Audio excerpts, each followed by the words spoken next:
भगवान राम ने मां नर्मदा को क्यों नहीं लांघा? पूरी अद्भुत कथा। प्रणाम मित्रों, आज हम एक अत्यंत रहस्यमयी और कम सुनी गई कथा लेकर आए हैं। हम सब जानते हैं कि भगवान श्रीराम ने वनवास के दौरान अनेक नदियां पार की, गंगा, यमुना, गोदावरी। लेकिन एक प्रश्न बार बार मन में उठता है, जब वे दक्षिण की ओर जा रहे थे तब उन्होंने मां नर्मदा को क्यों नहीं लांघा? क्या ये केवल भौगोलिक कारण था, या इसके पीछे कोई गहरा आध्यात्मिक रहस्य छिपा है? आज हम इसी रहस्य की परतें खोलेंगे।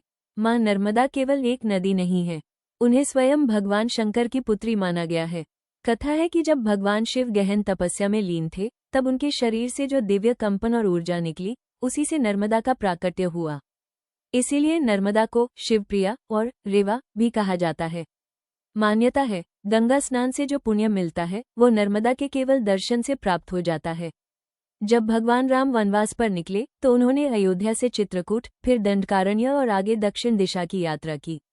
उनका उद्देश्य था ऋषियों की रक्षा करना और राक्षसों का संहार करना। मार्ग में अनेक नदियां आईं। उन्होंने गंगा पार की, यमुना पार की, गोदावरी के तट पर निवास भी किया। परंतु जब वे नर्मदा क्षेत्र के समीप पहुंचे तो उन्होंने नदी को पार नहीं किया।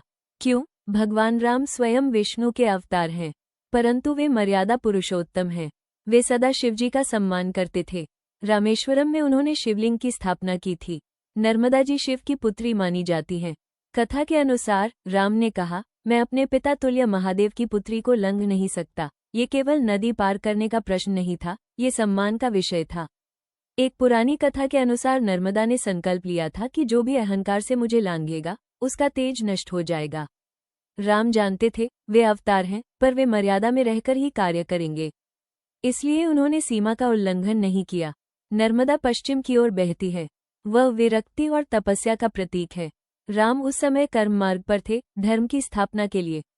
नर्मदा उस समय संकेत देती है, धर्म का मार्ग सीमाओं के सम्मान से होकर गुजरता है। राम ने ये संदेश संसार को दिया कि हर शक्ति को लांघना उचित नहीं। कुछ शक्तियां पूजनीय होती हैं।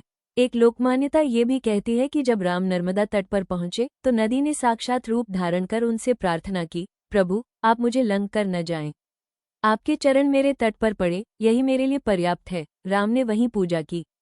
नर्मदा ने आशीर्वाद दिया, आपका कार्य सफल होगा। तो मित्रों, भगवान राम ने नर्मदा को इसलिए नहीं लांघा क्योंकि वे शिव का सम्मान करते थे, वे मर्यादा के प्रतीक थे, वे सीमाओं का आदर करना सिखाते हैं। ये कथा हमें सिखाती है, शक्ति का अर्थ अतिक्रमण नहीं, बल्कि संयम है।